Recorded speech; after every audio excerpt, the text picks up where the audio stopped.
Ow,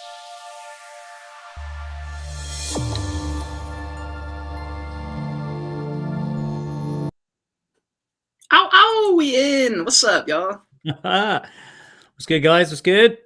Right. Okay. It's already up. We don't have to skip 2 minutes. You guys don't have to skip forward. We're already ready. We are going to wait a second just to make sure everyone's in here before we start, because I don't know if you noticed in the chat, a lot of times, like half the comments are 2 minutes behind or 3 minutes behind. And I'm just like, it's so hard to follow. What's up, Sickening? Damien, how's it going, y'all? Thanks for being in here. Hey, guys. What's good? Let's go. That was wild. We have 13 people already in here. 10 people were waiting on us, and we were a couple minutes late. But damn, that's actually like a really cool feeling, because we've been going 5 weeks in a row now, I think. Yeah, 5 weeks, guys. Guys, thank you so much for joining us. Yeah, sorry, we were supposed to. So typically the schedule is Wednesdays. Tom had some scheduling stuff, and so we worked around. We're doing Tuesday this week, and then Thursday next week, yeah. Thursday next week, and then I think we should be back on track. But that's how it's gonna be. We both have random ass schedules with YouTuber stuff and whatnot. So we're gonna try and keep it like noon. I feel like that's like a good time. But yeah, man. Okay, fire. All right. Well, thank you for being here. There's a few of y'all in the chat. If you guys haven't already, a shit ton of you guys already liked the video, so I love that. Thank you so much. I think everyone has liked the video, so appreciate all of you guys. Let's get involved. We have a lot of stuff to talk about. So let's see. All right, I'm gonna share my screen just so you guys know what we got. So we got crypto crashing. We have OpenSea volume down. Even though crypto's crashing, we have Doge Pound. That was at 1.07 earlier. I was going to talk shit, but I can't now because it went back up. We have Invisible Friends minting. We have Mfers and a bunch of new projects mooning all the time, but then projects aren't. We're going to talk about Doodles and some of the derivatives that spawned. We're going to talk about OpenSea. That should happen. Guys, we covered it on my channel. I'm sure a lot of people have covered it. It wasn't actually as big as I thought. Apparently, it was only like a handful of people, but everyone was freaking out about it. So I don't know what happened. We have crypto taxes. We also have Tom's new shit that just came out on his video. We have my stuff to talk about for my brands. We got a lot of stuff, so we're gonna talk about it. I hope you guys are all in here and having fun. Get some fucking food. Tom, look at my breakfast, bro. That was 10 minutes ago, bro. My God, how good does that look? How good does that look? I'm telling you, man. Oh, man, now he's not going to get hungry. I say this every single day. He's not going to get hungry now. Well fed. Cool. All right, holy shit, there's 18 of y'all. Hey guys, thank you so much for being here. We're gonna start right now. So, we have crypto crashing. We have crypto at 1.6 trillion market cap, $93 billion in volume. And then those things. Okay. I mean, Bitcoin 37K, Ethereum at 2,500. It dipped, I think, under 2,500 on some exchanges. I'm not quite sure if that's true or not. And we've at 87 cents. That is wild. I have not seen Cardano at under $1 that low in so long. Part of me wants to buy in, but I don't know. I don't fucking know. I'll probably watch them. Did you see? So your friend Greg Norman. Yeah, he said today on Twitter that he sold all his ADA, but it was a caveat. It was I've been made some money with ADA, but I decided it's time to move on. Well, what probably happened is he bought it like 12 cents, and so he's up probably 8 or 10x. Yeah. So I think that's probably what it is. And Cardano's been kind of boring, dude. Like I don't know, I haven't heard fucking jack shit about it. And so maybe they're building. I don't know. I'm more of a fan of Solana, AVAX. So I've been buying into some of these top 20 coins a lot. I've been dollar cost averaging, as you guys know, for the past like 5 or 6 weeks now. And it's been good. I'm not up or down really on most coins. I'm pretty much like flatlined on a lot of them. And so, yeah, everything's pretty much red. That's just where we're at right now. For me, I've been excited about this for a very long time. I've been preparing for, oh my fucking God, I wasn't sharing the screen. Was it not sharing the whole time? No, I was going to tell you, but I was like, I didn't know, maybe that was the vibe you were going for. Maybe one of these motherfuckers to just watch our faces the entire time. Oh God. Okay. Sorry guys. 1.6 trillion, 24-hour volume. Can you see it now? Yeah, I got it now. Okay. All right. Again, Bitcoin 37K, Ethereum. So this is what it looks like right now. Everything's basically in red with a couple exceptions. But for the most part, yeah, crypto's looking bad. And again, for me, that's music to my ears. For me, I've been waiting for a bear market because I've been ready. I've just been waiting for the prices to be at clearance. So I have been in a very good mood. I love the dips. Then we also have OpenSea taking a absolute shit. Look at this. Look at this. $10 million in volume. Do you know how fucking low that is compared to 30 days ago? $193 million in volume. What the fuck? That is actually crazy. Yeah.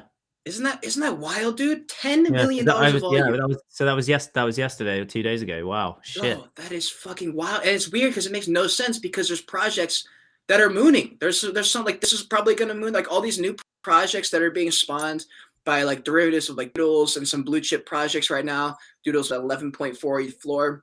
It's crazy. Some of these blue chips have really held on to their value, I guess you would say. But yeah, there's a shit ton of derivatives popping off. I don't know if you watched Tom with Nate talking about what really credits a blue chip to be a blue chip is how well it can stay in the space, obviously, and remain a high floor and all that stuff. But also the fact that it's spawning all these other projects that basically are derivatives of it. I mean, this isn't purely a derivative, but like it's the same kind of art. And so I was curious on what your thoughts are as far as some of the blue chips that we've been seeing. Yeah, so I really liked Nate's video because I thought it was for the first time I was thinking I hadn't thought about that, about the derivatives thing, but in hindsight, it's so clear. I had a comment today actually in one of my videos about it was about HAPE, because it was like the question was, HAPE, is that a derivative project? And it is. It's a derivative project. And then the irony being that project had a bunch of kind of derivatives based off the back of that. We had Hype Bears, a bunch of other ones that were like kind of based on like what was it, Bape or not Bape? Yeah.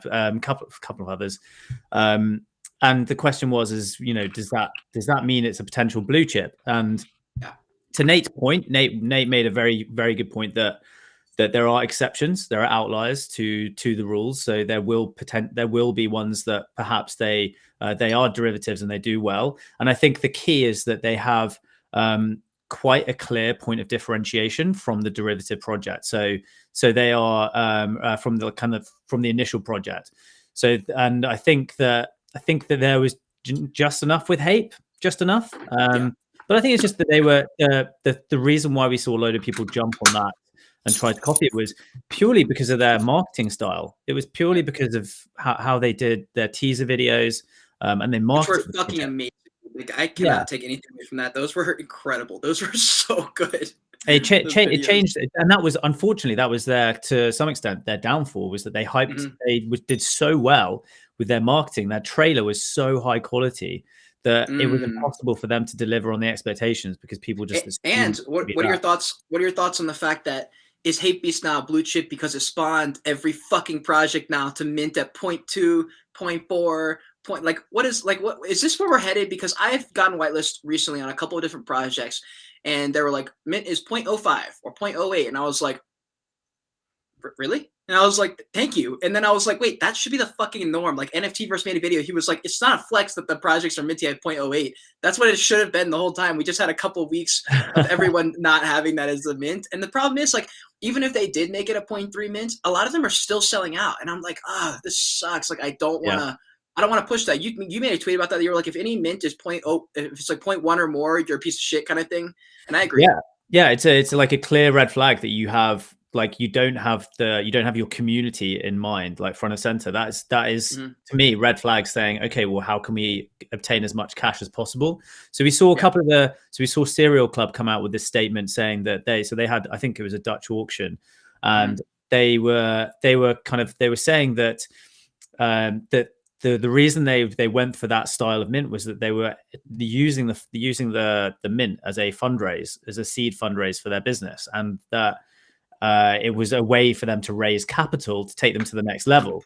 And then, but then it's hard because on the same the same side, we have people who in the community who see this as an opportunity to potentially flip something. And so there's a conflict of interest between the community who are seeing it as market trading, and then the businesses who are actually trying to raise capital. And I think the thing is, though, I think there's a middle ground, and especially at the moment, we're seeing a lot of VC being pushed towards Web3 business. And I think a lot of the good projects and founders that I speak to are using a hybrid model. So they are using the NFT to help garner and foster a community, and they're surrounding that by a a traditional VC pathway as well. So they're raising money, whether it's through angel investors, VCs, whatever it may be. But yeah, I think like what we saw was a kind of a pushback when it just, there was like 5-6 mints that just went to shit, into just shit shows for like 2 weeks. And then the kind of, there was so much bad press around that. The NFT projects that are close to launching were like, okay, well, this is quite an obvious, this is a real easy way for us to fuck it. So how about we just announce that we have a low price, low entry cost mint. But especially for art-based projects, there's no excuse. If it's an art-based project, it shouldn't be above like 0.08. It shouldn't. And Invisible Friends is, by the way, if you guys don't know, Invisible Friends is minting tomorrow. And that is going to be a 0.25 Ethereum floor price. And so I think the idea there is that it's such incredible art that is so difficult to render that's why it's 0.25 ETH. I still think that's absurdly overpriced. And we are going to see a massive amount of people flipping the project, which is fine. They're going to get whatever from it. How about, it's good. Like it's excellent. It's excellent, but like it's not worth 0.25 ETH to mint. I just don't agree with that. Yeah. When is it tomorrow, mate? It's the 23rd, yeah. 23rd. So how about next week in Thursday show? Let's do a calculation. Let's do how much money they raised for the mint, and then add on top, we'll do the calculation of secondary volume sales in between now and Thursday, and then we'll see how much money they've raised in secondary. How many are they minting with? Is it 5,000 or something? 5,000. All right, so 0.25 times 5,000. Just from the mint, they're going to make 1,250 times... They're going to make $3.25 million on the mint if Ethereum stays at $2,600.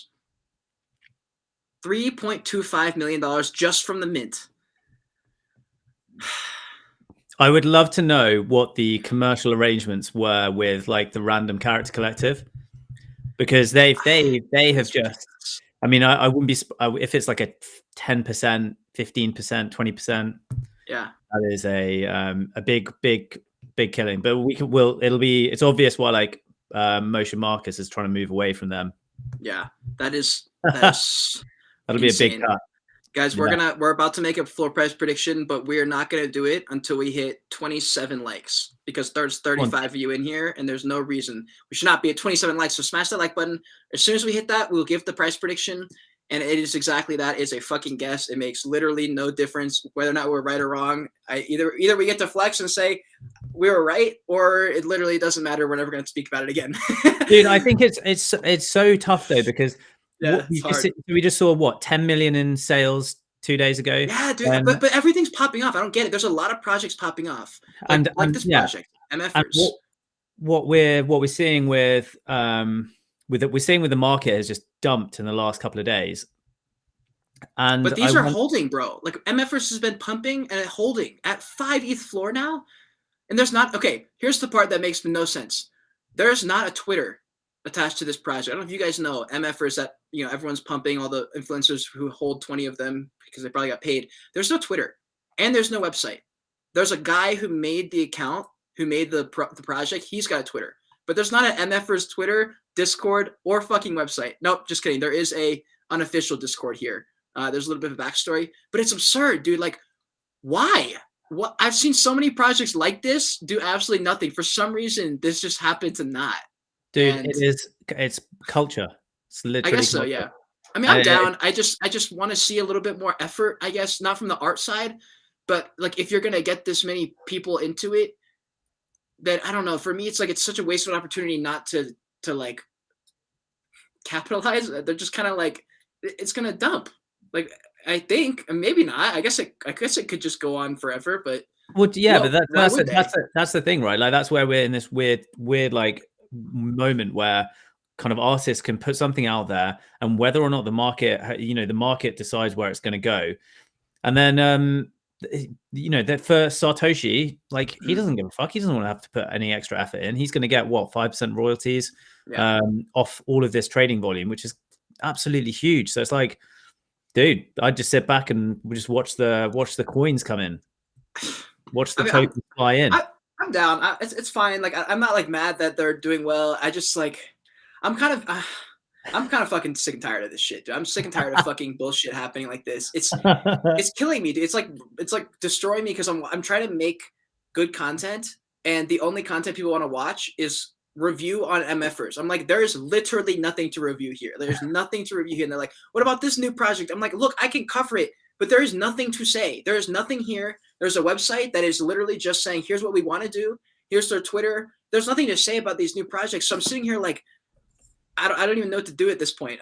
But what I do know is we knocked out 27 likes. So we are going to give our prediction. Yeah. I don't know if you have your own prediction already. Yeah. So has it been updated since your video? No, it's kind of like it's so the difficult thing is that at the moment the market is so it is like I don't even know if it's like volatile it's almost more than volatile. It's fucking mental what's going on.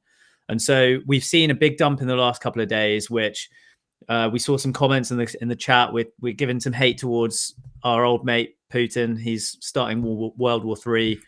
Have you seen the memes, dude? Like people have been making videos where they like add his face to like another person, but it looks very real. And there's one where he pulled out a box with a red button and he was like, and then he was like, ah, and I was just like, wait, is this real? Oh God, yeah. Oh, anyway, this is our reality. So it's our reality, and I think that I think what's happened is that there's been a bit of it in the last couple of days. What we're seeing in the trading volume, this is just a presumption that the dump in trading volume on OpenSea is linked to just like general fear across the world. Yep, like I people agree. are just like, what the fuck is going to happen?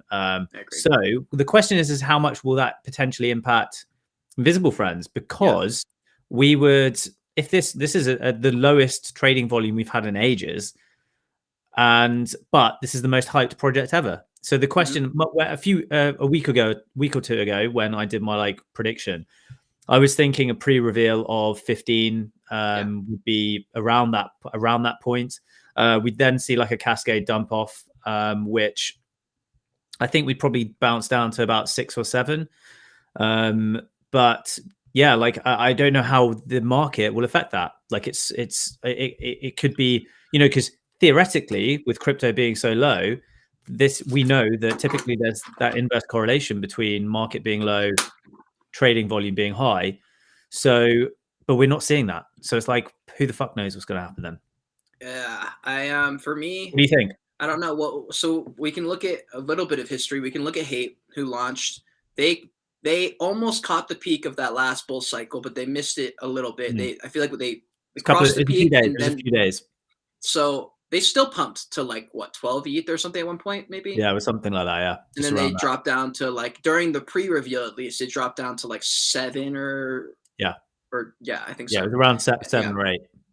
And so for me, it's going to have to be similar because it's going to be at least as big, I think, as Hate Beast, and I think people even maybe have more respect because it's like I don't even fucking know. So I think 15 too, but for some reason I don't know. Like it really could be anything. So I think 15. It could get up to 15. I don't see it going past 15. I think that'd be like a cap for me.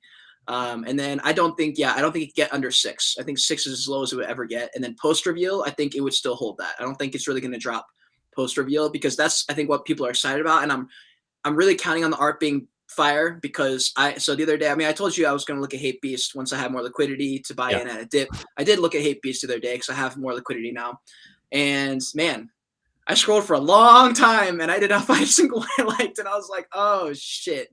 So this is exactly the problem. This is exactly what we said. Like when it was you're either going to like really like the one that you're looking at or you're not. And there's so much variation. You cashed out, bro. You got a good one. You got a cool one that you like. Exactly. I just got super, super, super lucky. Just like ridiculously lucky.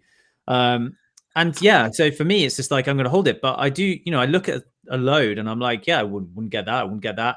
And then if you look at the spectrum of what they probably the collection costs, I can only imagine how it's tough to like find ones that you like. Well, here's the problem, right? Like I used this as clickbait the other day in a video. Well, not really clickbait. It was clickbait. It was this. Where are these Hate Beasts? I want that Hate Beast. That's because it's the rarest fucking one, mate. It's the artist. That's the only one they ever posted. posted. The main artist. That's the one he owns. It's like, okay, is Invisible Friends going to be a repeat? Are we going to see a bunch of shit ones and then be like, there's only like 20 that are good? A really good question. Like there's so it's 5,000. The sneaks that they've made suggest that they've put a lot of effort into making them very diverse. Like, I suppose diverse, kind of similar to Hape, but because it's like not really like I don't know. I don't know. I mean, all of the sneaks that we've seen, it looks great. Like all of them look great. But then I do wonder: are we going to see this? People not relating to them, because we've got ones, there's classic characters that they've created. They've got kind of like hipster ones, fisherman ones, like different sports. Like people, if someone doesn't relate to that, they're gonna want to get rid of it, and that can impact. That is when we can start seeing the undercutting happening, because people start just fearing, oh my god, this is just on the way out. And I do think my presumption is that there's a lot of young people that are in this project, a lot of artists who have made art. So yeah, we'll see. Yeah, we have Trap still bunking saying, I can't understand how 0.25 for Invisible Friends is unjustifiable in some folks' eyes, but those same folks don't bat an eye at high mint for projects with far less credible artists. It just feels I didn't get whitelist FUD. No, I disagree. I think all of them should not be 0.25, not just Invisible Friends. We're not just knocking on them. We were in the beginning, we were talking about all projects shouldn't be. A mint should never be 1.1. A mint is saying, hey, invest your money in me. I have literally nothing to show for it. Please. That's what a mint is. It's like for an art-based project, it's not the way. Like there has to be something else. You have to. Yeah, well. So what they're doing there is that they're saying, well, yeah, it's. They will say that they are just playing to the kind of what the market rate of what people will pay, and the truth is, it's true. People are going to pay that. People would probably pay an ETH. Like, let's be honest. There are enough people there who would pay 1 ETH. And so to that extent, it's like, okay, well, whatever. The problem is that 1 ETH takes a lot of people out of the picture. And, that's not what we're trying to be as a kind of as a community and an industry, trying to make it accessible. For art, like, especially when the whole point of NFTs is that there is royalties built into it. You have to back yourself that if your art is good enough, then you will make your money through your royalties, that is what it's about. It shouldn't be just like this technology is to help people get paid perpetually. It isn't just to make a huge amount of money straight up. So yeah. Royalties aspire, dude. Like, I've been making, not every single month, but a lot of months I'm making $300 to $600 a month on my royalties for my NFTs, and I got a tiny ass collection. Yeah, it's wild, dude. Selling your shit, man. Well, I don't fucking know, dude. Well, so there's a lot of people who minted my mint was 0.03, and then my second one was 0.07. There's a lot of people who flipped from 0.03 to like 0.7. That's like, I can't even knock them for. That's a huge profit, dude. Like, yeah. And my friend Easton, he won one in a giveaway, and he flipped it for 0.3. That's $1,000 profit, and I was like, I can't knock anyone for that. Like, that's wild. That's a lot of money. Like, I don't know their circumstance. Maybe they needed that fucking money. Like how I was saying on a podcast, like one of the people that I gave an Ugaverse to a long time ago was able to sell the DMT he made from his passive income to pay for vet bills so his dog didn't die. And I remember hearing that and being like, oh my fucking God, that's crazy. So, people have different situations and stuff, but I want to talk one thing about with the 0.25 floor or 0.25 mint with Invisible Friends versus other projects, and to double down and say, I still don't, I'm with you. I don't agree with that. And there's other projects that are also minting at that price with a little bit of a different storyline. For example, Snoop Dogg, that mint is today. Actually, I think I think it's today. I didn't even know what Snoop dropping. Well, Snoop's been in the NFT world for a long time. He's one of the only celebrities that I think may have a shot at doing something cool if he decides to actually put real effort in. And it seems like he has. He's been partnering with Sandbox. He's been talking to Gary like all the time about it. So he's one of the only people that I'm interested in.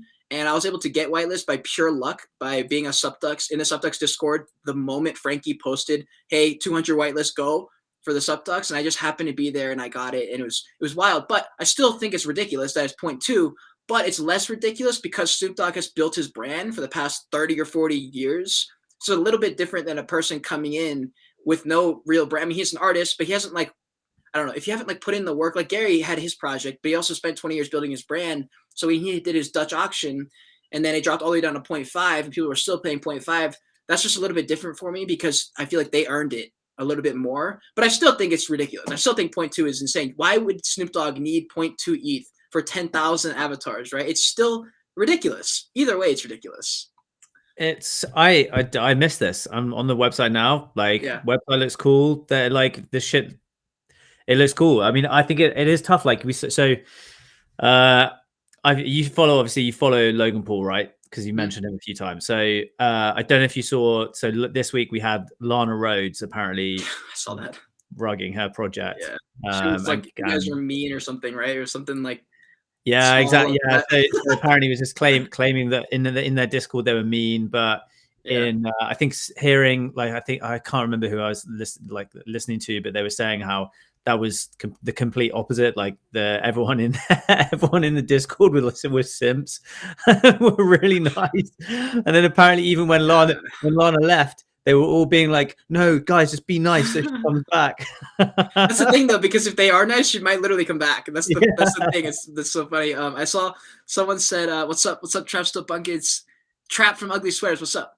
We have this question about OpenSea getting hacked, and then some arguments in the chat about whether or not it was. Now, here's what's interesting, because we covered this and we agreed, and we found out basically that OpenSea allegedly was not at fault. It was actually a phishing email that only affected a certain amount of people. However, I just watched BitBoy Crypto, who's one of the biggest crypto channels on YouTube, talk shit about this, because he was like, okay, here's what they said. And we can also look at the facts and history that OpenSea has sucked for the past 6 months and has made claims that weren't true also. And I was like, oh, that is an interesting take, because yes, if OpenSea says this and people take this as truth, then I guess that's the story. But if you don't believe that OpenSea is telling the truth, then it's like, that's not true, because it's the same concept with like NASA. Like, if you think NASA is truthful and you believe in the government and all that stuff, then yes, if NASA comes out with a statement, you believe it. But if you don't believe in NASA, then a statement from NASA means nothing to you. So for people who don't believe in OpenSea, when they see this kind of thing that says the attack was no longer active or continued to monitor, we haven't seen any activity, you can check all these things. But when they say that this was basically nothing to do with us, that this was all someone else, okay, was it? Did you know about it? Was there some more stuff you could have done? Was this partially your fault? And people don't know, and that's the issue when you have a platform that people don't trust right now. It's very hard to. It's just hard to know what's going on. Like, it's hard to know who to trust. Like the government. Like, I don't fucking, if they come out with a statement and Biden says something, I'm sitting there like, all right, like, is that a political ploy to like push some kind of agenda, or is this a literal fact? Like, is this what's really happening? And that's the problem. Like, we don't fucking know. Yeah, I've seen a pretty extensive thread, like looking at all of the flow, like the flows and transactions, and it looked extremely complex. Mm-hmm. And yeah, it sounds as if, like, from what I read this a couple of hours ago, news moves pretty fast, but sounds like they're fairly confident that they're going to be able to find out who the person is because of KYC. So they're fairly confident that they will potentially find, like, quite quickly who the person was. But yeah, it's like I think it's such a good point about trust and OpenSea. Like, it's non-existent. It's non-existent. So like people are not surprised when they're like, it's just, we sit here and we expect OpenSea to act like divs. Like, we expect them to just push the blame, whatever, because they can get away with it. At the moment, they can get away with it. But yeah, I think that it seems as if, like, this was someone who was very, very technically skilled, and it's one of those things that, do you remember a few months ago when OpenSea's, like, one of their head executive people who worked on the team was fucking over people by, like, finding out about mints early because of his position in the company and using it as leverage to get amazing profits, and people were like, wait, what the fuck? And so, like, things like that, dude, that kills the reputation. And in this world, your reputation is basically everything. Dude, it's that their reputation has been dead for ages. It's absolutely fucking dead. That's why we're all just we talk about this every week. We're just waiting for Coinbase to drop it and just run away, because they have everyone's wallets right now already. They don't have the OpenSea just have active traders wallets, but Coinbase have everyone else's wallets. We'll see how, like, obviously FTX, how they, because I'm pretty confident about what their proposition is going to be. I actually I would expect them, to be honest, with all of the moves that they've been making, to become the number one marketplace and supersede Coinbase. But I definitely see OpenSea, the writing's on the wall. It's happening. It's going to be dead as soon as Coinbase enters the market. And it's a Coinbase FTX kind of head to head.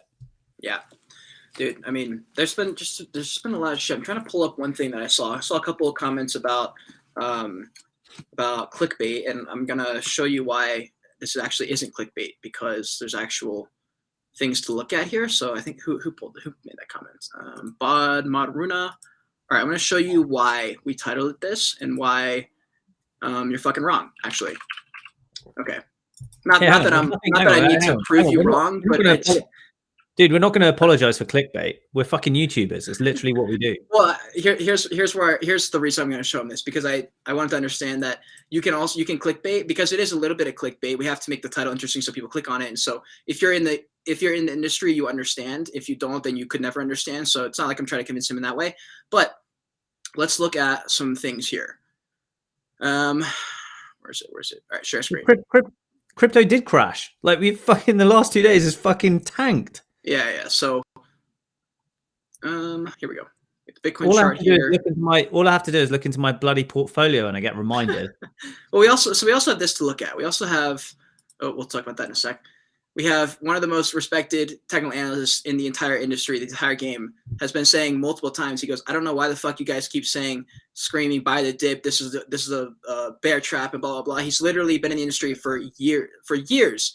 And he's like, yo, this is ridiculous. Like, obviously crypto will be here forever, but there is not a single sign here that says we're going to go to the moon. This is a bear market. We've been in a downward trend / upward trend, but mainly we've been downward, right? And if we look at crypto, we have Bitcoin's chart. If it fucking ever loads, I don't know what it's doing. Okay, I'm just gonna pull up my phone. Cryptocurrency. All right, so let's look at Bitcoin. So we have the 3-month chart. Tell me what the fuck doesn't scream bear market to you? This is a bear market. Yeah, but even in the last couple of days, it has crashed. Like, this is 3 months. This is a 3-month chart. This is a bear market. I mean, maybe we're it's a bear market within a bull market, but let's call a spade a spade. This is a bear market. It's okay. It's not bad. It's not FUD. It's not good or bad. It's just what it is. That's the reality of the fucking situation. Yeah, big time. And so we've had a question, because we covered this last week about Janodan has asked about if we follow Alex Becker's crypto philosophy. And where's he at? Oh, there it is. The answer is yes, I do, and I don't know if that's a good thing or a bad thing. But which philosophy about what? So the philosophy of buying, so basically buying after we see a Bitcoin reset. So buying altcoins and shitcoins after a Bitcoin reset. And he came out with a video like last week.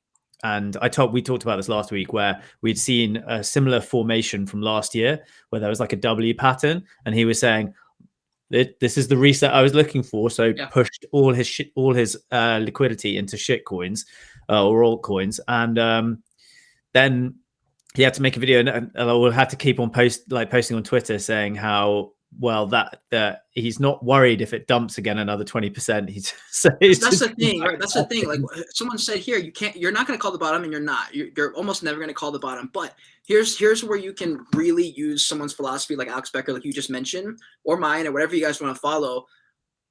Say you put in $10,000 today. You said, fuck it, I'm not dollar cost average. I'm just throwing 10K in right now. All right. The worst that pretty much happens is you lose 20. Like Alex talks about this all the time. He's like, look, here's the gamble. I risk 30 to 40% of my portfolio, and I have an upside of like a 500x. He goes, that's the risk I'm willing to take. He goes, Bitcoin realistically is not going to 5K. It's not going to 5K. It's at 35K. Maybe it drops to 20, 25. He goes, but that's temporary. It's going to get bought up. It's been being gobbled up for years and decades now. So it's one of those things that's like, you're a fucking idiot if you think that you need to buy Bitcoin at 25K and call the exact bottom when you could just buy it at 35, not complain and not worry that you didn't buy it at 25, because the difference in price, when I go to liquidate some Ethereum and I sell at 2,700 versus 2,900, the difference is like $200. Like, it makes no fucking difference. And it's the same with his philosophy there. Like, you buy anytime there's a massive dump, you say, okay, what's realistically the furthest down Bitcoin goes from here? What's the market sentiment? Is it smart to throw some money in? And if you can, and if you have extra money, fuck it. But if not, just wait, dude. Just wait until people are talking about crypto, and then fucking invest at the top of the bull run like everybody else does. Like I just here's what I hate. Okay, here's what I hate. Here's what I really hate. I watched Benjamin Cohen. I love Benjamin Cohen. He's the guy I just brought up. He's one of my favorite people ever. He's very, very smart. He's very unbiased. He's very just real. He's pandering a little bit to the bears or to the bulls who want to think that they're fine. And he's saying a little bit like, hey, we look bearish as fuck. I don't know what you guys are talking about. We look bearish. That's the reality. But he's also offering alternatives like maybe you can invest in this instead for now. But it's like, this is where I was hoping Benjamin would double down and say, no. This is when you do invest in crypto. When it's so bad that people can't imagine buying crypto, that's when you're supposed to be buying. That's what I've been looking forward to for 6 fucking months. I fucked it up last time. I fucked it the time before. And I said, I'm not missing this chance again. Yeah. If I see everyone talking shit about crypto, that's when I'm buying everything. And so I started. It's not like I'm buying everything and I'm not throwing all my money. But I'm throwing a lot of money into it because I know for a fact, if I'm buying this coin that I wanted to buy 3 months ago, but it was 5x the price now, I was praying to God at some point it would drop to this price, and now it is here. This is it. This is the crash. This is the time to buy. If you believe in crypto, at least, this is the dump. We're in a dump. That's the reality. You just look at the chart, 3-month chart. It looked like this. That is a bear market. Dude, it makes sense. Like we're literally on the cusp of like the potential, like a potential war. Like, I think this is absolutely this is the buying the dip moment. Mm-hmm. This is the buying dip. And maybe it's not a dip. Greg Norman said it perfectly. He said, if you ever invest a coin or into anything, you have to look at it at a 5 to 10 year stance. If you're okay throwing this money and not seeing it for 10 years, it makes no difference what happens if Bitcoin is in a bear market for 6 months or 6 weeks. It makes no difference because you weren't going to pull out anyway until you hit this number. So it's like it makes no difference. Just don't over leverage yourself. And if you think, I might need that money for something, don't invest that money. If you're like, nah, dude, this is extra money, that's where you throw that kind of money in, Yeah. But anyways, I just want to bring that up because it's such a big opportunity when markets are really, really down. And it's such an easy way to reduce your risk that it fires me up when it's low and people aren't buying and they're talking shit. And I'm like, no. I'm like, you're missing like my whole channel is so that you do take advantage of this stuff. And there's people in the chat like saying the opposite. And I'm like, how the fuck is that possible? But anyways. It's tough because like, I think we've got to remind ourselves that like we've seen 2 macro cycles with crypto so far. And mm-hmm. I don't think it's reasonable to just assume that there's a lot of people that kind of really appreciate that. I think we've talked about this before. We've both been burnt playing the game the wrong way around. Yeah. And like now you kind of have to go through that pain. That's Becca true. Says this as well. Becca says it as well. Like he says, like you have to be. Everyone fucking loses on their first round. Mm-hmm. Like it's that is very true. It's the second time round that they make it happen. Mm-hmm. That is super true. Okay, so let's talk about. Why do I keep losing the share screen button? There it is. All right. I just want to bring a couple things up just because I had the tabs open. All right. So we have, just to go back to the OpenSea thing for like 2 seconds. Apparently, someone's being sued. Victim of an OpenSea hack is suing for the loss of his Bored Ape. Case is McKimmey versus OpenSea. This is the question. Does this go through, or is this literally going to get thrown out in 2 seconds when they go, this wasn't OpenSea? Or like, what's the claim here if OpenSea is not at fault? This should get thrown out, right? Do you follow Captain Kicks from Nifty Alpha? I don't know what that is. Captain Kicks, Kix. He was at the top there, yeah. Retired? Yeah, go for that one, yeah. He literally posted about this, I think, either last night or this morning. It was a screenshot of the kind of the testimony or whatever. And he was like, this is just going to be this is the most laughable thing ever. Oh, no, I did see that. Yeah, you probably saw it floating around. I think it's just there, somewhere around here. But yeah, he posted a photo of the actual the kind of like written claim, and yeah, it was just this is a joke. Yeah, there, sure it is. Yeah. This has to be one of the stupidest things I've ever read. Illegally entered through OpenSea code. This case will be thrown out for obvious reasons. Waste of a file docket.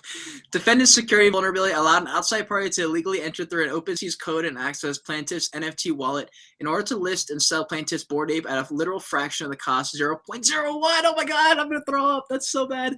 After this forced entry through Open. Okay, so that's actually crazy because say it was OpenSea's email. It still wasn't forced, bro. You still clicked that button. Like, I don't know. For me, when I even saw the OpenSea stuff happening, right? I remember when OpenSea first started posting about the migration. And it also said if you took 3 seconds to read the whole thing, you don't actually have to migrate them. We're gonna do it for you.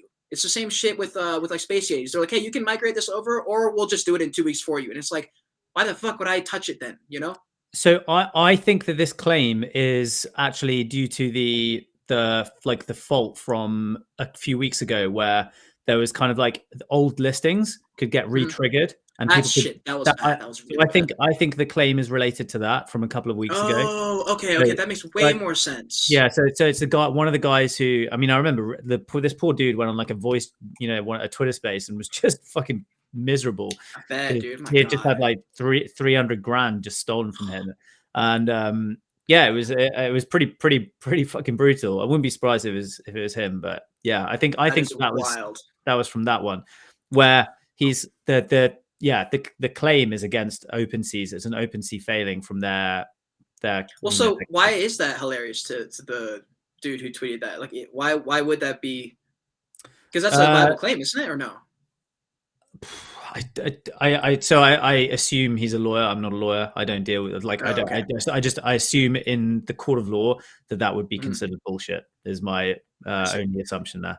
Gotcha. And what's hard, dude? Like it's difficult as fuck right now. I'm gonna share something. We're gonna talk about taxes in a second too, because that's another thing that who the fuck knows what's gonna happen here. But this is one thing I wanted to mention because I've seen this project pop up. Gary Vee had to tweet this because it's getting. I don't know if you guys are on Instagram. But if you're on Instagram, you've seen this fucking ad everywhere. Every fourth story that I click on, the next one is this ad backed by Gary Vee. And I've seen this project. This project actually, I think, reached out to me over email to do a review on them a little while ago because I just remember seeing this fucking everywhere. And then I was like, there's no way this project's backed by Gary Vee. That has to be bullshit. So, if you have a bullshit detector, follow your bullshit detector. Obviously, this is not true. He literally had to tweet this because so many people were getting scammed by this, I assume.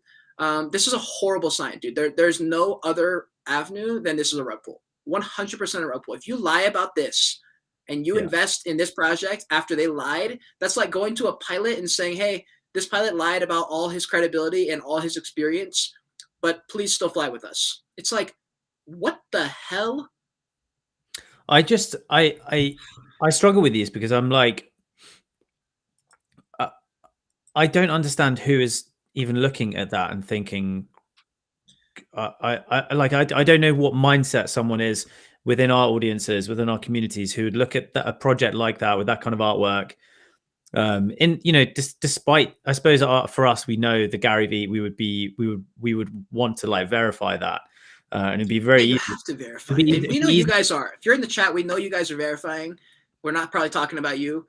Yeah, because exactly. You guys are watching our videos, but you got to look at that and be like, that's obviously horseshit. You have to know that. If you're in this space, unless you can verify it and there's other people who've confirmed it that you trust in the space or you've done it yourself, sing some bullshit like backed by Gary Vee. That is absolute bullshit. You will know if it's backed by Gary Vee. He'll either tweet it or everyone will be tweeting it and it'll be going to the moon. You'll know. It's not going to just be some random Instagram story. So my heart's out to the people who fell for that scam. It's probably mostly new people who just haven't gotten to know, I guess. The problem is that they're ads, they're advertisements. So they're paying. These people are paying because they know that they can get access to noobs, people who have just heard like NFTs. They know Gary Vee, and they're easy targets.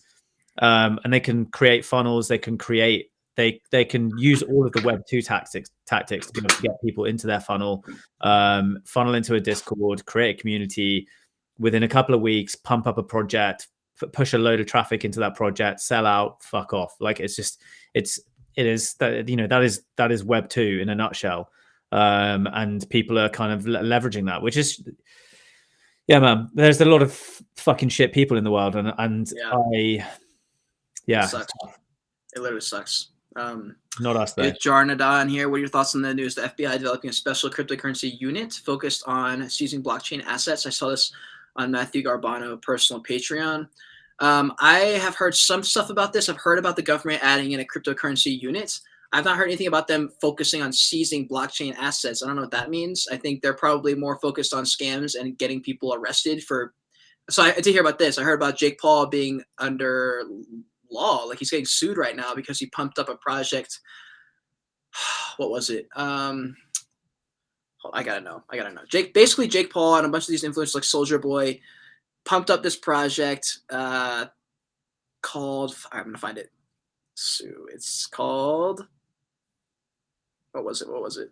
Safe Moon. No, it was the cryptocurrency. I remember this because my fucking boss at the restaurant a year ago was telling me to buy Safe Moon. He was like, buy Safe. And this is when I was still early ish. And I was like, that sounds like horse shit. And he was like, no. Dogecoin did it. These meme coins, Safe Moon's going to win. And I was like, no, it's not. And now I want to call him and be like, Josh, Safe Moon's a fucking scam. But he's getting sued, dude. And this is good. I'm glad to see people are finally getting held, accountable. I think Jake Paul is probably a good person in the real world, if he's off camera. And so I'm sure he had good intentions. I'm sure he got paid a massive amount of money. And he probably didn't fucking know. I mean, I don't know if he knew if it was a scam or not. Like, it's pretty irrelevant if he did or not, because now he's going to get sued.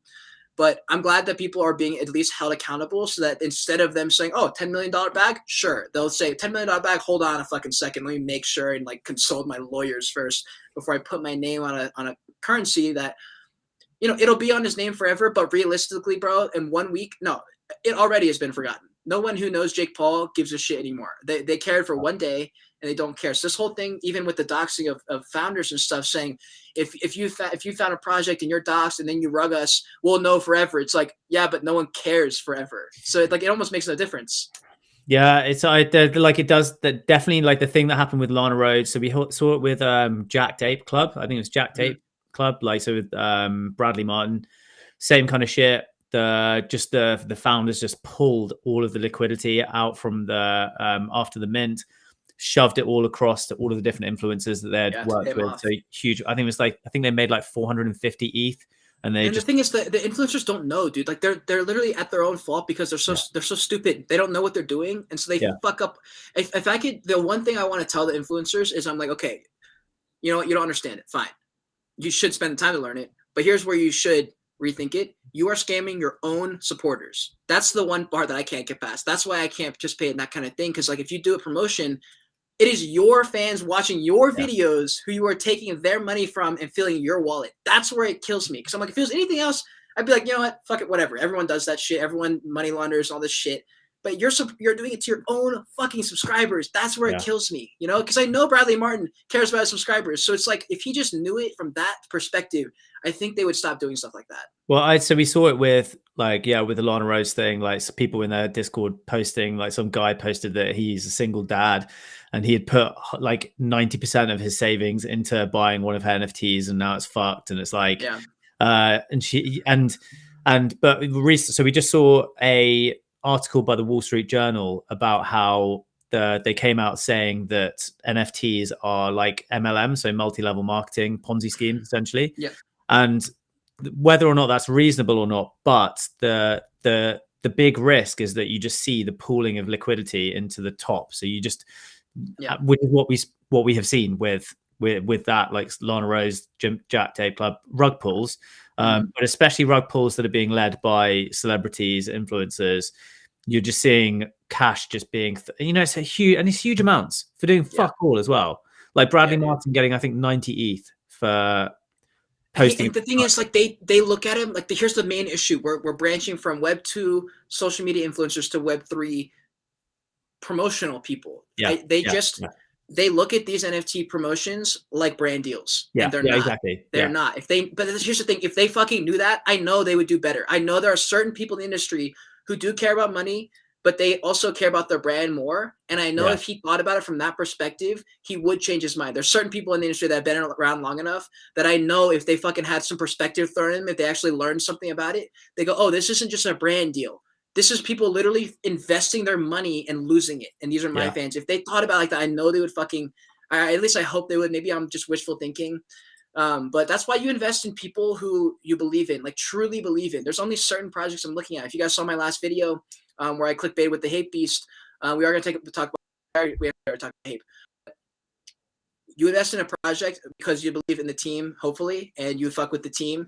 And you also have to remember why you're investing. If you're not investing to flip, that's a different mentality than you are trying to flip. Or if you're trying to buy for support, like me, I'm trying to buy the Impact Theory Legendary Key for Tom Bilyeu because I fuck with Tom. I don't even care if the project goes to shit. I know it won't because I trust him. He's a businessman. He put his entire business on the line to push this project. It didn't do as well as he wanted in the beginning. I'm sure he was comparing himself to Gary Vee because he's at that level of business person or whatever. But I still believe in Tom because he's shown up for the past 20 fucking years with his business. So I'm looking to invest in his project and his brand. Same with Subducks. I'm looking to invest with Frankie because of that. It's not because I think it's going to go to the moon or I think this or that. Like, I'm investing for certain specific reasons. So if you're investing in NFTs and you have not asked yourself for every specific project that you're investing in, why you're investing and what you're trying to get out of it, you're doing it wrong. You need to know those things before you invest. It can't just be a guess. Oh, maybe it'll be a flip or maybe I'll do this. Like, no, you need to know because if something happens and then you make a flash decision,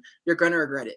Yeah. So that's like boiled down entry and exit strategy. So it's like when are you entering a project, when are you exiting a project? Exactly. And asking yourself really hard, like what is good. And that's where, like we spoke about this last week, where the 6, 7, 10x in NFTs is rare. And you should be. It takes a long time usually too. Absolutely. We just had a question on what if someone was to mint Invisible Friends. Sounds like Alexander might be minting Invisible Friends tomorrow. So congratulations, dude. Yeah, congrats, dude. If you are, any advice? What advice have you got? Well, I would probably tell him to re-listen to the last 45 seconds that we just said and then decide. For me, if it was me minting Invisible Friends, I would look to flip. Here's what I would do. I'm not sure how long the mint pre-reveal is. I assume it's probably somewhere in the few days range. So if it's, say it's a week, say it's a 5-day range like Hate Beast had, I'd spend the first 3 days. Hey, Alex, he said he is minting. I'd spend the first 3 days figuring out where the resistance is at the top. Where is it hitting the wall and not going higher? And then where's it dropping to before it gets eaten up? And this is the range. I'm looking to invest in this top 30%. I'm going to sell, and then I'm going to wait for it to come back down, and then I'm going to buy back in. I would buy back in because I fuck with the art and I fuck with the artist. That's why I would buy. But I'm also an artist who likes buying art. Most of my NFTs are art pieces. I only held a few collectibles. I like art, and I like supporting art. There's two NFT projects that are minting coming up that I reviewed that I'm minting to show support because I did the review and I fucked with the artist. I messaged the artist privately. They're not big influencers or anything. And I was like, yo, I fuck with what you're doing. I really respect it. I'm going to mint just for that reason. I'm not here to flip. And so like there's specific reasons. So it depends what you're doing and why you want to be there. Shit. They just, all right, fuck. So it's like 48-hour reveal. Damn it. Okay. Well, it looks like we have we have a few people here, which is sick, who are buying into it. I mean, my recommendation, just like, hey, like I definitely, we can't obviously tell you what to do, but I definitely think we predict a bit of a dump. And yeah, if it depends. I think 48-hour reveal is that enough time to find a resistance, you think, and support? Well, firstly, can they do a reveal within 48 hours? Like, that's a claim. Oh, interesting. How often do we see that with a hyped collection? Yeah, like, that's actually very interesting. Good call. So don't be surprised if this gets pushed back day after day after day. Hold on. And Damien just answered it for us. No reveal time is confirmed yet. Oh, sick. Good. Cool. All right. Sorry, we probably should have looked at that before. But to be this was some of the, like, kind of like not conspiracy, but kind of a bit of FUD about some of the hyped projects is that they will actively delay pushing the reveal. That is interesting. To make hay in secondary sales at the highest volume time. True. Yeah, I would, if you could do with a lot of cash, I would just be watching this like a fucking hawk. And I would take off work and fucking learn and look at everything, because you're going to make more money than you would at work. Call out sick. I don't give a fuck, dude. Call out sick. Exactly. And just pay close attention to announcements. Yeah. And I think we're going to see some ballistic secondary sales. Yeah. But yeah, I definitely see, like, if it's approaching 12, 13, 14, 15 ETH, like, for me, I would be, if I could really do with that liquidity, and I probably see it dropping below 12 ETH after the reveal. I'd be waiting. That's where you could use that liquidity to buy back in. You say you sell at 12 and you say, okay, if it goes back to 9, buy them back in. And then you just stick with that word. Someone said they did a poll on Twitter and people preferred 24 hours. Look, even if they want 24 hours, realistically, it would take more than 24 hours for all of them to render, I think, and for the metadata to be refreshed anyway. So I think you're looking at 48 hours minimum just because it's going to take forever. There's 5,000 and they're all, well, hopefully they're all gifts. If they're not all gifts, oh my God, I'll shit the bed if they're not all gifted. If I wake up and it looks like hype bears, I will actually cry and I will be so upset and so sad for him because that's gonna suck. I have a friend who got on the whitelist from that bundle, and he's so fucking excited. I'm so excited for him, but that would suck, dude. I don't expect that's happening. I think I feel like these guys. Yeah. Oh my God, hype bears last week was hilarious. That was good fun. God, dude, that was brutal, bro. And honestly, this is the time to buy it, bro. If you're a hype bears maxi, shit is low right now. You know what I mean? Dude, we saw that with a few. We saw hype bears. We saw Serial Club. Both of them went to shit. They're all at like 0.2. Good buy-in, but I mean, I don't know. You got to really question the long-term prospects of. Yeah, I got a question for you, Tom. Go for it. Art projects. I wrote this in my notes. Here's what I think. We've just seen a absolute wave of derivatives and art projects. And I don't know if you guys remember, I'm going to make a video about this so I can toot my horn. I made a video like at least 3 months ago now. And I said, what's my plan for 2022? It was actually, no, I made it at the beginning of the year. It's called What is my thoughts for 2022 or something like that. And I literally said, I'm investing in artists this year. This is the year of artists. And literally every single fucking project that's taken off has been artist focused. And I'm like, here's the thing. I'm going to toot my horn, but I also didn't expect it in that way. I was not expecting it to be this type of art project. I didn't think it was going to be like hype and attention like what we're seeing. I was thinking more like we're going to see a couple artists blow up and become like leaders and become like artist stuff, but it's more becoming artists turning into collectible projects. I didn't see that coming, but I still think it's absurd. But here's my question. I think we're hitting a top. I think Invisible Friends is the top for the local top for art projects. I don't see, at least for now, in the short term, I don't know if we can see much more after Invisible Friends as far as art projects, because it's just going to suck so much liquidity out, and we're already at $10 million volume. What do you think is next? Is this the time to be investing in gaming projects because the artists have all the attention? Is this the time to invest in other kind of projects, or should we still be looking at art projects? It's a really great question. I think like it's the question really is like, have we seen all that we're going to see with art? And I think they're still, if I look at some of the projects that are coming out, like, so for one today, which is so a guy called, I think is it Hitoshi Murakami? He's the guy who did the Murakami and Clone X project. So he's a Japanese artist who is dropping his own collection called Murakami Flowers. That's one of his like trademark signature art pieces of art that he does. Yeah. And he has a huge following, like a huge cult following. He's like a fuck me, I'm thinking like Jackson Pollock-esque kind of artist who has a massive following. So I think that we may see like Damien Hirst kind of vibes. I think we'll see those types of projects coming through and getting a lot of hype. But when it comes to original art from maybe underground artists who like Motion Marcus with Invisible Friends, I do wonder like what else is out there. We've seen everything cute. We've seen all of that. We've seen the kind of like the gamified types of artwork, the kind of like that kind of style. Like what is next? So a big. I do think people were predicting this at the beginning of the year. Metaverse, like that is going under the radar.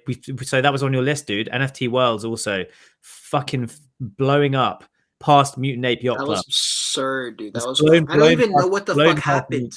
Yeah, so blown past the Mutant Apes, and they have one of the big potential players at the moment is investing in their token, their world token, because there are lots of projects who have bought NFT Worlds, and they are going to be building games within that ecosystem and using the world token. So that to me is going to be a potentially a good, if you can focus on that as your thesis, I think the art stuff is just going to come in waves. We're just going to have, we're going to keep on having the hyped stuff. It'll come and go. I still think we're going to see this projects gaining 200, 300, 400,000 followers really quickly just from giveaways and all that shit. Well, it helps both people, right? Like there's a reason like Wonder Pals. It's like, why? Why is Wonder Pals getting collaborations with Doodles, Cat, all these because it helps both parties, So if you have something that the artist or the team in an established projects that sees and like that'll work and they'll get hyped, which gives us hype. Here's a question that Hunter brought up. He said, I don't know if I should buy a Doodle or Invisible Friends tomorrow. I would say from a strictly not financial advice point, but from a strictly common sense point, in my opinion, Doodles is a safer bet just because it's more established and they have an actual team that actually understands NFTs and business because they have been around since 2017. If you guys want to watch my interview with the founder of Doodles, we have that on my channel. Just type in poopy.eth or just type in Doodles founder interview Kate Bergman. That'll pop up. You can hear what Jordan has to say. They're smart fucking people. Invisible Friends has nothing to show yet. We don't know. So maybe Invisible Friends will pass Doodles, but for a safer bet, you always want to go with the blue chip because they have actual history to back it up. And there's already an established brand. Invisible Friends does have an established brand, but they haven't even dropped their mint yet. We have no idea what the people are going to say. We thought Hey Piece was going to go to the moon and never come back, but then they crashed. So we just don't know yet. So from a safer angle, I would say probably Doodles, but that's how about this? How about this take?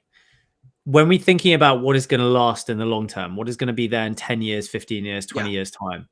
The answer is, what the fuck can Target sell as cushy toys, cuddly toys? Yes. In Target stores. Great point. One issue that I've seen is that I don't know how the fuck they're going to be able to sell Invisible Friends when 70% of it doesn't exist. So I'm thinking in my head, I'm like, well, they're going to struggle with Invisible Friends because it's literally impossible to fucking make a cuddly toy that's out of that shit. But Doodles, that is a potential brand. Like again, with Invisible Friends, they're an art project. It's just like, what are they going to do? But it depends, what do you like? I think the thing we always go back to is, do you like the artwork? What do you prefer? It's really fucking important. People don't realize I have a Cool Man Universe that I bought at 0.13. Floor is at like 2 ETH right now, but I'm not selling. And I thought about it because I was like, oh, maybe I'll just sell at the top and I'll buy another one. But I was looking and I scrolled for like 30 minutes. I was like, bro, I fuck with mine. I don't care what the floor goes to. I can't sell this one because I fucking like it. And then Xavier said Doodles minted at 0.145 when ETH is at 4K. It's the same thing as FUD.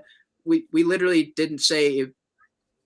I don't agree with that. Doodles should not have minted at 0.14. I don't think that was right either. I think anything. I don't know why people keep thinking that just because we say one shouldn't be that another. We never said Doodles should have minted at 0.14. No, I still think anything over 0.1 is absurd. There has to be a reason.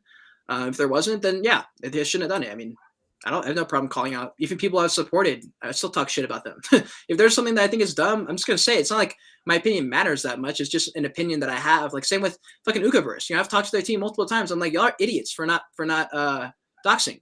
And I have a meeting with them in 2 days. I'm going to roast them again in that meeting. I'm going to say, you guys need to do something here because one, there's not enough projects doing it yet. So you have an opportunity here to capitalize and at least be able to flex and say, look, we're docs. And it's not that is a flex because everyone should be in this industry if you're going to be asking people for millions of dollars. But I'm like, why not ride this wave and lead the charge if you can? And they're a project I've been affiliated with since fucking September. I'm not with them right now because I've been so busy and we just I can't offer what they want in the Alpha Discord as far as flipping opportunities and stuff. So I stepped away a little bit, but I still help out on their advising and stuff. But it's not like I'm just sitting there bending over for them. Any project I like, I want to help them and that helps them. And so if there's something I think maybe in the short term rubs them the wrong way, but I think at the long term will help, I'm gonna fucking say it on YouTube and I'll say it to them in person. Would I sell Invisible Friends and buy a Doodle? Would I sell Invisible Friends and buy a Doodle? No, I would probably sell Invisible Friends and wait until better prices. Probably. I'm not sure. What would you do? For me, that would be, if you're asking us what we would do, in my situation, I think that's the question is it depends on your situation, right? It depends. If you love Invisible Friends for what it is, if you love the artwork, then potentially you'd never sell. But if you want to be smart about it, and if you require cash, which most of us do. Like, let's be honest, most of us, if we're here, we probably do. You need to play the game smart. Like, you can take some out. You can take some out. You don't just because you have 0.4 Ethereum doesn't mean to pull all of it out. You can pull 0.05. You can pull out 0.05. It's okay. You know, I do it all the time. I'll take out some. You know, it's fine. What's up, Andre? Okay, I have a couple more questions. Then we'll get into some of the stuff for our brands. So I want to talk a little bit about this. This isn't like specifically NFTs. This is more opportunity focused and entrepreneur and winning and success in life mindset stuff. What are your thoughts on manifesting and doing things while you're depressed? Like my friend Easton said this one time. He was like, I asked him, I was like, what am I supposed to do when I don't feel like doing the work? He was like, oh, well, you just have to do it anyway. And I was like, no, I know. He's like, no, you're not hearing me. You need to do the work anxiously. And I was like, what? He was like, you're anxious, right? I was like, yeah, sometimes I'm depressed too. And he goes, okay, do it while you're depressed. Even though you're depressed, just do it while you're depressed. And I was like, why? And he was like, because you're like, when you're not depressed tomorrow, when you don't feel depressed or you don't feel anxious, you're going to have had to have those days, like the gym. Like you have to show up on the days. Obviously you can take breaks and stuff, but like you have to do those things. Plus, if you can focus on why you're doing it, why am I making this YouTube video even though I'm depressed? That makes it a little bit easier than thinking about the fact that I'm having to film this video and record this video. You know, so what are your thoughts on all that stuff? So I'll preface this by saying that I've had a lot of tough shit in my life. Like I've been through a lot of super tough times, but I honestly can't say I've ever been depressed. I'm fortunate that I feel anxiety, periodical anxiety, situational anxiety, but for whatever reason, and this is, you know, I have people close to me who actually have clinical depression, and it's very clear to me that I don't, and I count myself fucking lucky for that, and I'm very, very, very fortunate. But I know what anxiety feels like. My pinned tweet on my Twitter profile is one of my favorite, probably the favorite quote that I have. It's mood follows action. Damn. That's a good quote. And that is exactly what you were describing. Like no matter your circumstance and your feelings, your activity, whatever you do will help to impact your mood, typically positively if you just do things. That's the closest that I'm going to be able to get to that. Like I preface that by saying that I'm super lucky, but if you're struggling, and that was, well, you know, I probably posted that at a time when I was really struggling. Like just understand that you can work your way through it, and the tiny things can make a huge difference. And this is why we always talk about starting off your day just by making your bed. Like the small little things will help improve momentum towards improving your mood.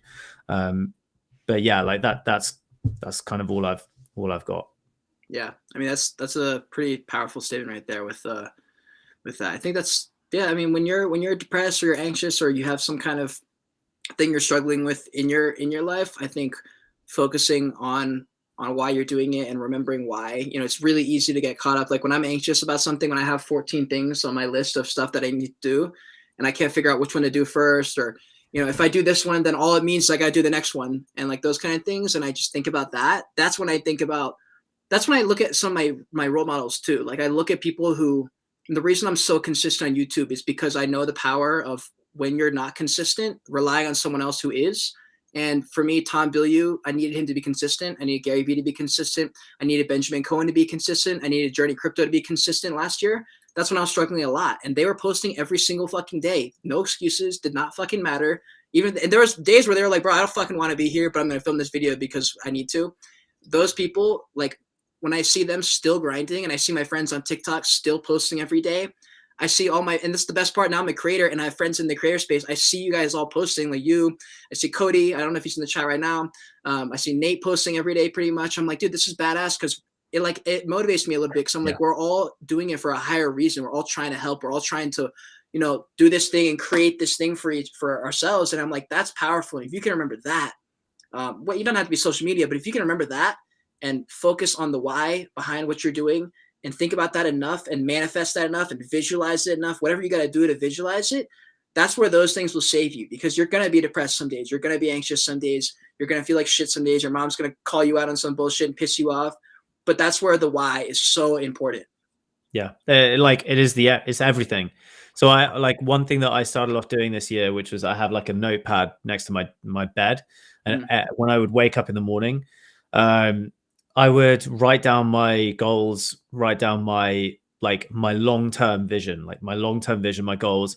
I would have like, I have 10 words that kind of I want to kind of like, I suppose, manifest and just remind myself every day. And I have like, so for mine, they're like value, speed, transparency. I also have, like, trying to remember them now. Yeah. 10x, so like just work 10x harder. So I have a bunch of like kind of mission values that I have, and then just aligning yourself every day to those goals. And then also the gratitude thing, which you talked about, it reminding yourselves of the small things that you have day to day that other people in the world do not fucking have.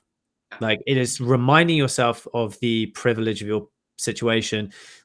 We are sitting in, and this is something that probably gives me my biggest anxiety. This is like this, this is for me is as deep as it gets. This is my biggest anxiety, is not paying forward the privilege that I've had and not living up to the sacrifices that my parents and my family have made to put me in my position.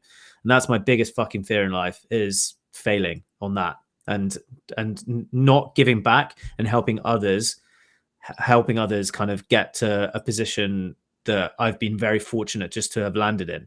That's my biggest anxiety, is like, that's what keeps me motivated every day. Damn. Yeah. When you mentioned that thing about writing that stuff down, I did the same thing. And I also want to mention this because I think this will help a lot of people, because this is something I only recently truly acknowledged, even though I knew it. It's a stupid quote, but it's, what got you here will not get you there. And it rings true in certain periods of your life, just like the quote rings differently at different periods of your life. And then the meaning behind the quote also means different things at different points in your life. Like, sometimes you hear that and you're like, yeah, I know. And sometimes it's like, holy shit, that is so applicable for me right now. Because when I think about things that got me through tough times, manifesting, daily journaling, going on walks, but then there's other periods of life where that does not fucking work. Yeah, I can go on a walk and journal and do this and that, and it still is even worse. And I'm like, okay, so I've learned to just not judge myself and say, oh, well, this worked last time, I have to do it, I got to stick with this. Instead, I fucking give up. I give up. I'm like, okay, I'm not journaling. I'm not going to journal for a whole week. I'm not, like, this week I had so much shit to do. I had so many things I had basically signed on to do that it was too much. And I was like, I genuinely need 18 hours of my 24 every single day for the next 10 days. So I said, no walk, no gym, one meal a day, no talking to my parents, barely talking to my friends. Anything I do has to be for my YouTube channel. There's no excuses for the next week. And I had to. And plus, like, the main reason for that was because I would sit there and journal and be like, bro, I literally don't have time to do this right now. Like, I literally don't have time to do this. And it was giving me more anxiety because I was journaling and reading. And so I said, fuck it. I can't do this right now because that's not what's going to help me right now. And to be able to shift and pivot, knowing I can always come back. And if there's a random day in my 7 days where I told myself I can't do this, that I need it, I'll sit down and read, or I'll journal, or I'll do this or that. But it's like, it's about the fact that you don't judge yourself for just because it worked last time means it has to work. And why isn't it working this time?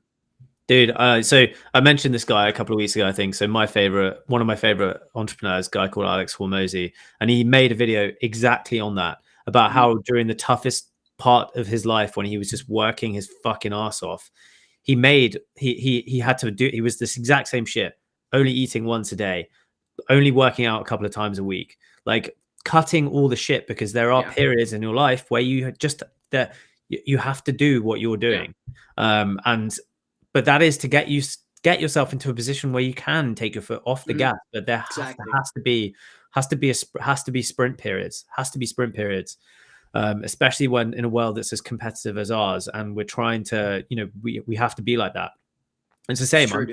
I'm feeling absolutely fucking burnt out. Like today was a long as fuck day. I've been up since 6:30. It's like 8 now, and I've been working since I've woken up, and I'm fucked. Like, my bed, it is.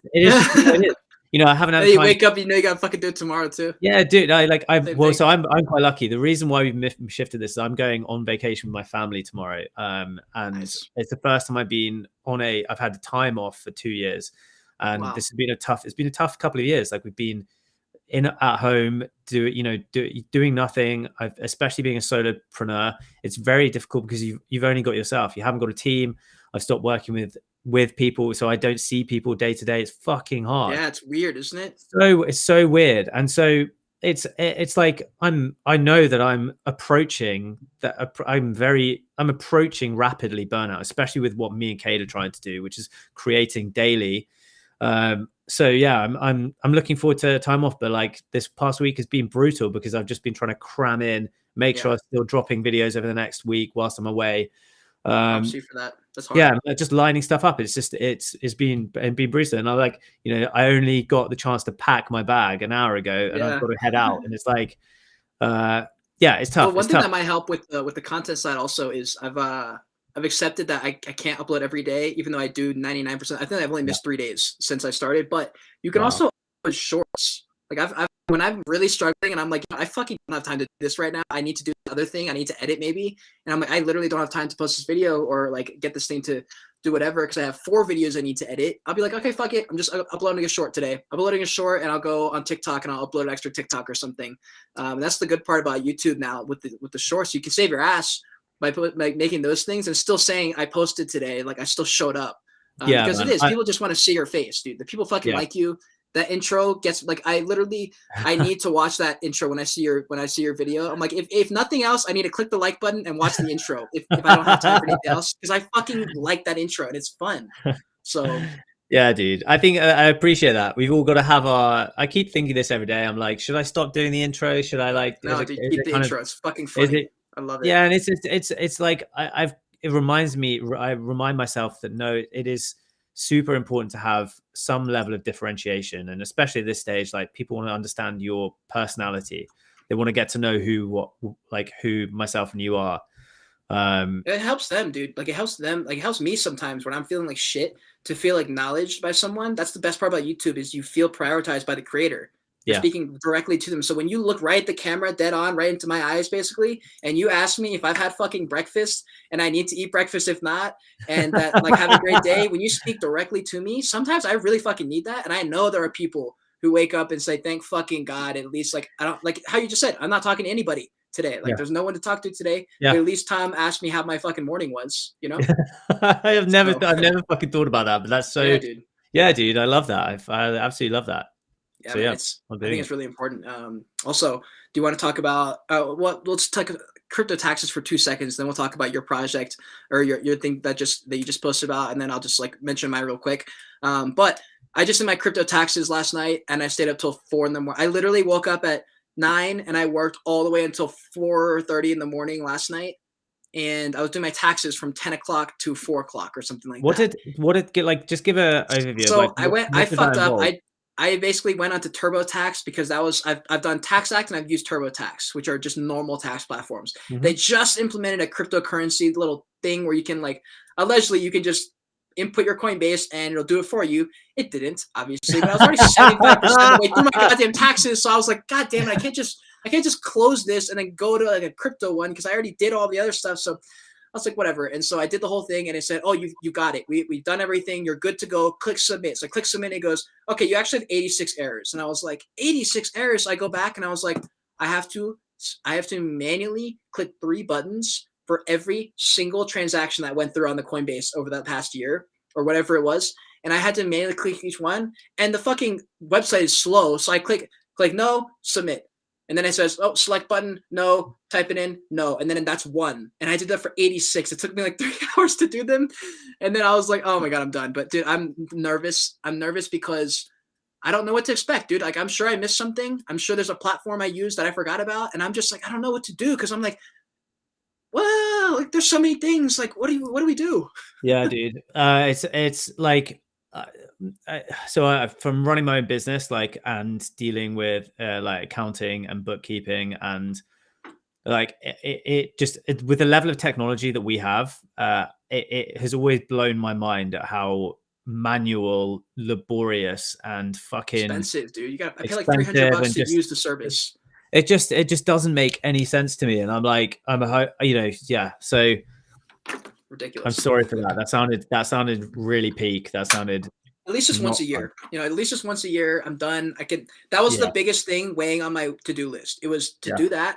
That was the main thing. It was the tax. I just have been thinking about it, dreading it for months now. So I haven't been. That's something that I'm going to be working on over the next couple of months.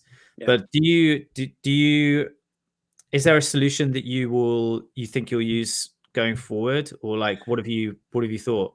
There's crypto focused tax accounts now. There's like crypto. I'm going to use one of those for sure. And then I've also read someone in my Discord ping me. I think it was Destro. Shout out Destro, who said you can actually pay for one of those services to track month to month your stuff, so that at the end of the year you're like guaranteed that it's been tracking the whole time, so you never have to do manual shit. I'm probably going to do that because I think he says like $15 a month, and I was like, that's worth the headache. I also think I'm going to pay someone to do it anyway, even though it's all going to be done for me. I just like that drains me like nothing else. Doing bullshit stuff like that kills me, dude. Tell me. So Bright, shout out to Bryce here. He said the developers in the chat need to hear this. It's the fucking same with anything to do with accounting.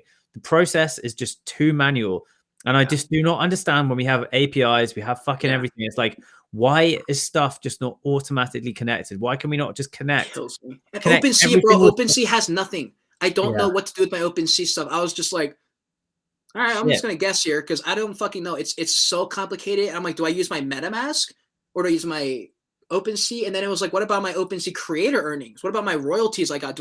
How do I even do that? And then it was like, oh, your CVX file isn't properly formatted, but then it doesn't offer a manual option. And I was like, what am I doing? Like, what do I do? So if like the government comes after me, I'm gonna be like, okay, you know what? Sue me. I'll take the sue, but you explain how I'm supposed to do this because I know you don't know. I'm like, I'll pay you double if you tell me how to do it. Like, that's how much I don't understand this shit. Ayers said, you had your microdose smoothie this morning. No, I've been doing, I was doing every second or third day. And then I don't know if I told you guys, I kicked weed completely. It took me about 8 hours to get over that. For me, it was never about the weed or the high. It was always about the act of hitting the pen. You know how it is. Like, it's just easy to hit. It's just fun. You get used to it. Wait, you had a weed pen? I got rid of it. I broke it. I just threw it away. It's gone. Yeah, I knew if I got rid of it, it'd be done. Yeah. I know. I'm leaving this at home for the next week. So. It's nice because, well, I'm not sure how, like, if and how much you are addicted to that, but I thought it was gonna be very hard to get off of it. And there are some times in the day where I'm like, man, I fucking just want to be high. But since I have weed and it's like actual bud, I know I can always smoke it. It's just the fact, it's like, am I gonna go outside and like fucking grind it up, put it in, and like, am I really gonna do it? And I'm just sitting, I'm like, And so I know that's not the weed that's getting me. I know it's the act of doing it with how convenient it is. So I'm very happy that it wasn't that. But as far as my microdosing, I'm also very aware of that. I know it's very hard to get hooked on a psychedelic. Even if it's a microdose, people get used to that. You know, if you take even a smidge too much, you get high, right? Even just like a partial of a gram, you still can get really high off of it. So I'm very aware of that. And I know that if there's a period of time where I'm like, damn, I've taken it a little bit too much this week, I'll taper off. And I forget about it because I get so busy. So it's no problem. But I haven't had it. I've been trying to go every 4th or 5th day now and start to taper off because I'm already running out. I know I can get more, but I know I'm running out. And I was like, you know what? I'll take this opportunity. I'll finish out the jar and I'll take like 6 months off and I'll just let the magic happen over the next 6 months. See what I learned over it. I don't want to be reliant on it 24/7. If you're taking drugs 24/7 year round and you're trying to do it for personal growth, you're not doing it for personal growth. You're addicted. Yeah. So true. And then last thing, do you want to talk about your project, your thing happening? So yeah, I want to know more about this. I'll just like very quickly talk about this, but I think probably dig into this a little bit more next week maybe. So I'm starting an alpha group, just a small alpha group, but the aim is to be able to build this into like a full community, full Discord community, public Discord community, but that will be kind of prefaced by a small membership group who we just work together and we try and push ourselves to like understand Web3, trade in Web3, and just have like a tight-knit group to help each other help each other over the next kind of year is we're still kind of dealing with this the nascent technology. Like if you guys want to potentially join, that we have an application form. And yeah, it's just if you kind of want to learn and be pushed learning into like trading, if trading is your thing, if you want to understand trading, then this is it. This is like something that can that I think is going to be very valuable for some people. And they're going to be if they're in this, they're going to be part of the team helping, or they're going to be receiving the benefits. Like what? It is so the ideal situation is that we work together. So there is some level of contribution, but I'm not going to expect that. There's not going to be the expectation that there is that. But I have a feeling, I have a gut feeling that the people that hopefully this attracts are people that want to contribute. And we'll make it, the aim is to really like the aim is this is something that is going to help keep people accountable to their goals. That is the ultimate aim. The aim is to keep people on the path to their personal success. And that is accountability is, in my opinion, the biggest thing that is the stopping you from like achieving your goals. But then second to that is clarity. So clarity of what your direction is, where you want to go. And that's the aim, is that we have a small group that can figure things out at the moment. The reason is because frankly, I don't feel like I have the abilities to service a community of 1,000 people, 5,000 people. Like I feel that's fucking terrifying. It's terrifying. That is terrifying. Yeah, it's terrifying, dude. It's terrifying. So I want to make sure that I work my way into this like slowly. I want to focus on creating content that I enjoy doing. I want to speak to the right people. So yeah, I just feel like this is the best kind of like the stepping stone to where I want to get to. So first is going to be a private community, membership community. People ask if I'm going to be dropping an NFT.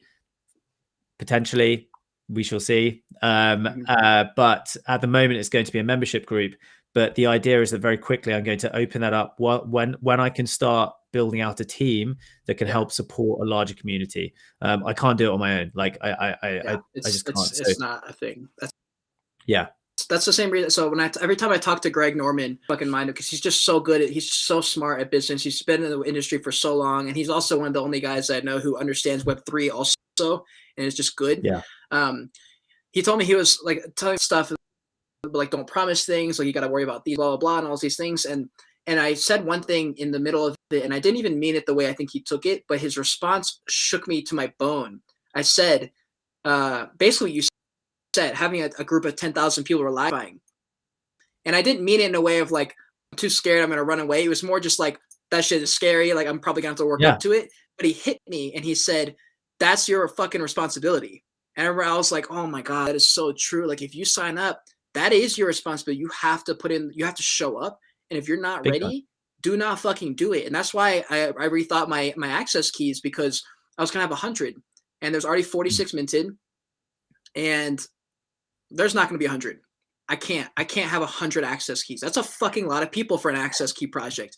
There's probably going to be 50. There's probably going to be, I think the cap is going to be 75, but I doubt there's going to be 75. I'm looking at the sequel collection thinking, man, there's probably going to be like 10 in this collection, and it's going to be extreme. It's going to be same style as Neo Tokyo. It's going to be an absolute bitch to get those, because right now the floor is expensive for my first two collections. And a lot of them aren't even selling. No one, like there's a lot of diamond holders in them, so it's hard to get into that project, any of those. And so I know the access keys, I'm going to have fun with the sequel. I'm going to be like, you got to watch my whole podcast from 1 year ago. You got to watch all 7 of these videos and do all this bullshit, because I want people to get in that project to like deserve it, and I want them to like truly care about being there, because I'm going to try and make that so lucrative and fun and like a family. If you're in, I know you're not in the Discord right now because the Discord problem you're having, but that Discord, we have that private Discord, is a literal family. Like it's fucking amazing. When I had to do the collab land that where you verify your assets, some people were kicked out of it for a couple hours or maybe a day because the thing was like not loading, and they were like, they finally got back in. They're like, dude, it was horrible not being able to jump into this Discord. And I was like, bro, I feel you. That sucked, you know?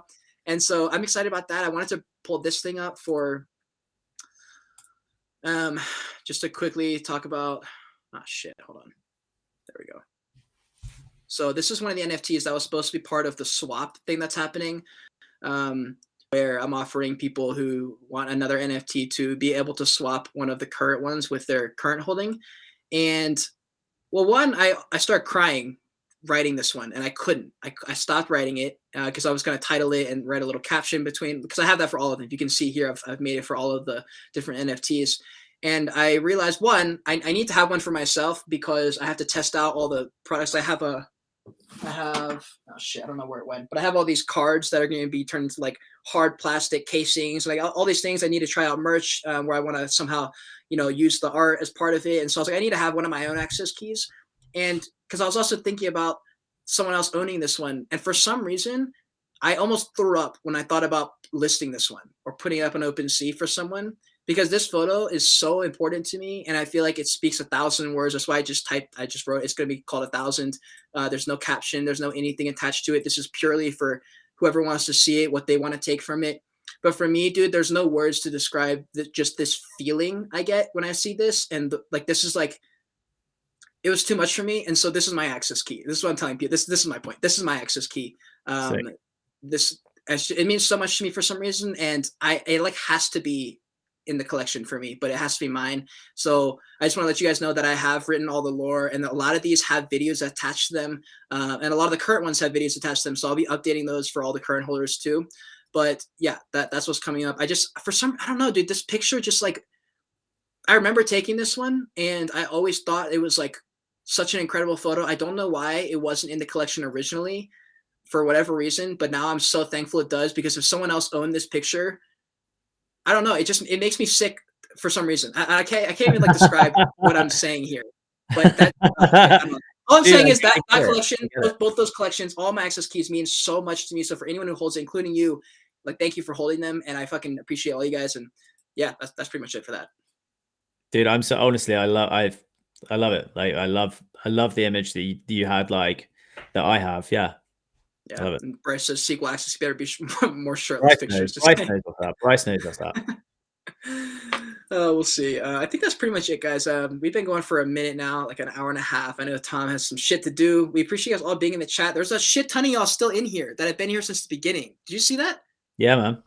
There's a bunch of people in here still. Absolutely nuts. Thank you guys. And there's more people who've liked the video that are in the chat right now. So that's awesome. That is a win. That is a dub. Anyways, guys, we appreciate you. Is there any last words you want to leave off on? No, guys, keep on crushing it. Always be grinding. And yeah, mood follows action. Hell yeah, dude. Hell yeah. All right, guys, thank you so much for being here. If you haven't already and you're in the chat and you haven't liked the video for whatever reason, please like the video, subscribe to the channel, join the kingdom. All of Tom's stuff is in the description below if you want to follow him. Code word, what should the code word be? Biltong. Beef? Biltong. What? Biltong. How do you spell that? Biltong. All right. No excuse now. They fucking spell. I've literally spelled it for them. He spelled it. All right. He spelled it for you. You heard it. You heard it. That's South African jerky. Get some. That's good. All right. That's the fucking code word. Hey, we got some people in there. Let's go. Let's go. That's how you spell it. If you weren't aware, we have William, Janardan. We have Damien. We have a bunch of people who spelled this shit right. We have ass, tongue, and touch. All right. Thank you so much for being here. Until next time, continue on your Joyage. Continue to learn and be grateful you're alive watching this video.